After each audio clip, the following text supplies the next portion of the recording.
નમસ્કાર, આપ જોઈ રહ્યા છો ગુજરાત ફર્સ્ટ। હું છું આપની સાથે વિક્રમ। સમાચારોની શરૂઆત કરીએ તો બ્રેકિંગ ન્યૂઝ મળી રહ્યા છે। ગુજરાતના નવા પ્રદેશ પ્રમુખ અંગેના મોટા સમાચાર સામે આવી રહ્યા છે। હોળી ધૂળેટી બાદ ગુજરાત ભાજપને મળશે નવા પ્રદેશ પ્રમુખ। જિલ્લા શહેર પ્રમુખોના નામ જાહેર થયા બાદ જાહેરાત થશે। હોળી ધૂળેટી બાદ નવા પ્રદેશ પ્રમુખનું નામ જાહેર થવાની શક્યતા સામે આવી છે। નિકુંજ જાની આપણી સાથે લાઈવ જોડાઈ ગયા છે। નિકુંજ, જે રીતે ગુજરાતના નવા પ્રદેશ પ્રમુખનું નામ હોળી ધૂળેટી પછી જાહેર થઈ શકે છે, શું વિગતો?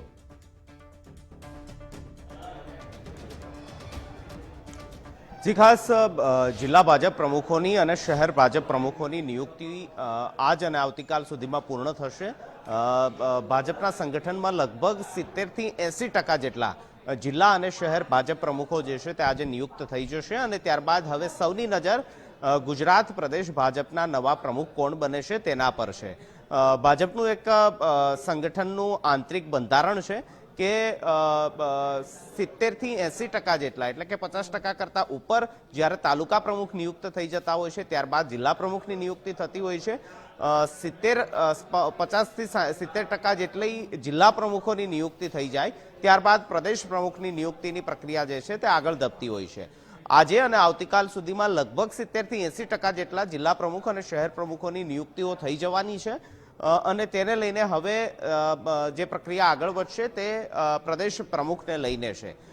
ભાજપના સૂત્રો પાસેથી માહિતી મળી રહી છે કે લગભગ હોળી ધૂળેટી બાદ ગુજરાત ભાજપને નવા પ્રદેશ પ્રમુખ મળી શકે છે અને તે માટેની કવાયત જે છે તે પણ હાઈકમાન્ડ અને દિલ્હી લેવલે જે છે તે શરૂ થઈ ચૂકી છે।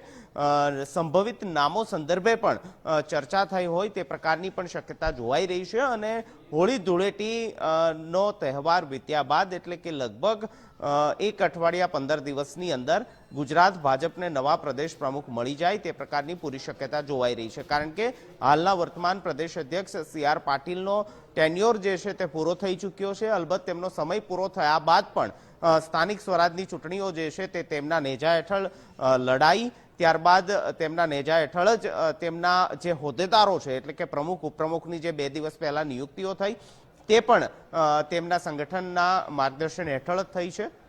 તેઓ પણ અગાઉ સ્પષ્ટ કરી ચૂક્યા છે કે પોતે પણ ઈચ્છે છે કે નવા પ્રદેશ પ્રમુખ જલ્દીથી જલ્દી આવે અને તેના કારણે તેમની જવાબદારી જે છે તેમાંથી પણ તેઓ મુક્ત થાય અને આ જ તમામ બાબતોને ધ્યાનમાં રાખીને ભાજપના સૂત્રો દાવો કરી રહ્યા છે કે સંભવિત રીતે હોળી ધૂળેટી બાદ ગુજરાત ભાજપને નવા પ્રદેશ પ્રમુખ મળશે અને તેની એક્સરસાઇઝ પણ હવે આ જિલ્લા અને શહેર પ્રમુખોની નિયુક્તિ થયા બાદ શરૂ થઈ જશે।